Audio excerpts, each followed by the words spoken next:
Hi friends, இன்றைக்கி நம்ம செய்ய போகிற ஹெல்த்தி ரெசிபி பார்த்திங்கன்னா ஓட்ஸு கூட நல்லா வெஜிடபிள்ஸ்லாம் சேர்த்து நம்ம ரொம்ப ஹெல்த்தியான ஒரு வெயிட்லெஸ் ரெசிபி தாங்க பார்க்க போகிறேன்.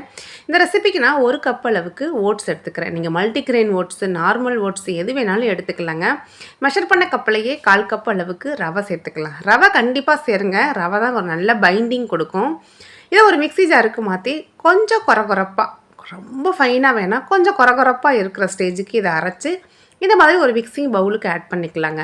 மெஷர் பண்ண கப்லேயே ஒரு 1/2 கப் அளவுக்கு புளிக்காத தயிர் சேர்த்துக்கலாம். நம்ம புளிச்ச தயிராக சேர்க்கும்போது இந்த அடை பார்த்திங்கன்னா நம்ம கொஞ்சம் புளிக்கிற மாதிரி இருக்கும். புளிக்காத தயிராக சேர்த்துக்கலாம். அதே கப்லேயே 1 கப்பு அளவுக்கு தண்ணி சேர்த்து இதெல்லாத்தையும் நல்லா கலந்து விட்டுறலாங்க. தயிர், ஓட்ஸ் எல்லாமே நல்லா ஒன்று சேர கலந்து வரணும். இதை மூடி வச்சு ஒரு 10 மினிட்ஸுக்கு அப்படியே ஊற விட்டுறலாம். இது ஊறட்டும்.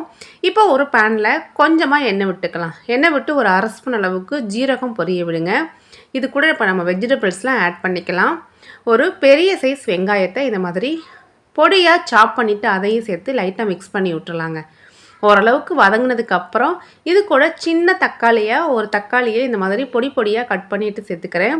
இது கூடவே ஒரு கொத்து கருவேப்பிலை, ஒரு பச்சை மிளகாயை இந்த மாதிரி ஃபைனாக சாப் பண்ணிவிட்டு ஆட் பண்ணிக்கலாம். காரம்லாம் நம்மளோட டேஸ்ட்டுக்கு ஏற்ற மாதிரி கூட கூடையாக அட்ஜஸ்ட் பண்ணிக்கலாங்க. தக்காளி, வெங்காயத்தை சேர்த்து நல்லா இந்த அளவுக்கு வதக்கிடலாம். ஓரளவுக்கு வதங்கினதுக்கப்புறம் ஒரு கேரட்டை இந்த மாதிரி துருவிட்டு சேர்த்துக்கிறேன். இது கூடவே கொஞ்சமாக காலிஃப்ளவரையும் துருவிட்டு சேர்த்துக்கிறேன். நம்ம காலிஃப்ளவருக்கு பதிலாக நம்ம முட்டைக்கோஸ் கூட ஆட் பண்ணிக்கலாம். இதில் சேர்க்குற வெஜிடபிள்ஸ் எல்லாமே நம்மளோட விருப்பம் தாங்க. கொஞ்சமாக குடமிளகா சேர்த்துக்கிறேன். நமக்கு என்னென்ன வெஜிடபிள்ஸ் தேவையோ எல்லாமே ஆட் பண்ணிக்கலாம். இப்போ இது கூட இந்த வெஜிடபிள்ஸ்க்கு தேவையான உப்பு மட்டும் சேர்த்து நல்லா கலந்து விட்டுறலாங்க. இது ரொம்ப அதிகமாக ஓவர் குக் பண்ணணுங்கிறதெல்லாம் இல்லை. லைட்டாக மிக்ஸ் பண்ணி ஒரு 2 நிமிஷம் கலந்து விட்டால் இந்த மாதிரி ஒரு ஹாஃப் குக் ஆனாலே போதுங்க. இந்த அளவுக்கு நாம் வேக வச்சு எடுத்துக்கலாம். ரொம்ப அதிக நேரம் வேக வைக்க வேணாம். இப்போ சைட் பை சைடில் பார்த்திங்கன்னா நம்மளோட ஓட்ஸு, ரவை ரெண்டுமே நல்லா ஊறி வந்துருச்சுங்க. ஊறினதுக்கப்புறம் இந்த மாதிரி ஓரளவுக்கு கெட்டியாக இருக்கும். இப்போ இது கூட நம்ம வெஜிடபிள்ஸ்லாம் ஆட் பண்ணிக்கலாங்க. ஓட்ஸு அப்படின்னாலே சும்மா பாலில் கலந்து மட்டும் சாப்பிடாம கொஞ்சம் வித்தியாசமாக இந்த மாதிரி ட்ரை பண்ணி பாருங்கள். டேஸ்ட் நல்லாயிருக்கும். இது கூட இந்த டிஷ்ஷுக்கு தேவையான உப்பு, நல்லா கை நிறைய மல்லி இலையை இந்த மாதிரி கட் பண்ணிவிட்டு சேர்த்துக்கலாம். ஒரு 1/4 டம்ளர் மட்டும் தண்ணி சேர்த்துக்கலாம்.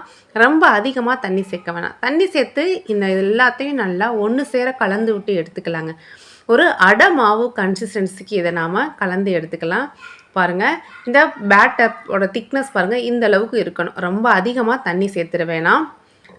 இப்போ ஒரு சூடான தோசைக்கல்லில் நல்ல எண்ணெயெல்லாம் தடவினதுக்கப்புறம் நம்ம எடுத்து வச்சுருக்க இந்த ஓட்ஸையும் சேர்த்து இந்த மாதிரி அடை தோசை மாதிரி ஸ்ப்ரெட் பண்ணி விட்டுறலாங்க. நல்லா எண்ணெய் விட்டு 2 சைடும் திருப்பி விட்டு வேக வச்சு எடுத்தோன்னா இந்த ஹெல்த்தியான ஓட்ஸ் வெஜிடபிள்ஸ்லாம் சேர்த்து ஒரு வெயிட் லாஸ் ரெசிபி சூப்பராக ரெடியாகி வந்துருங்க. ஓட்ஸு அப்படின்னாலே நம்ம பாலில் கலந்து தான் குடிப்போம். வெயிட் லாஸ் இருக்கிறவங்களுக்கு, பால் வேணாம் அப்படின்னு நினைக்கிறவங்களுக்கு ஒரு ஹெல்த்தி ஆப்ஷனுங்க இந்த ஓட்ஸ் ரெசிபி.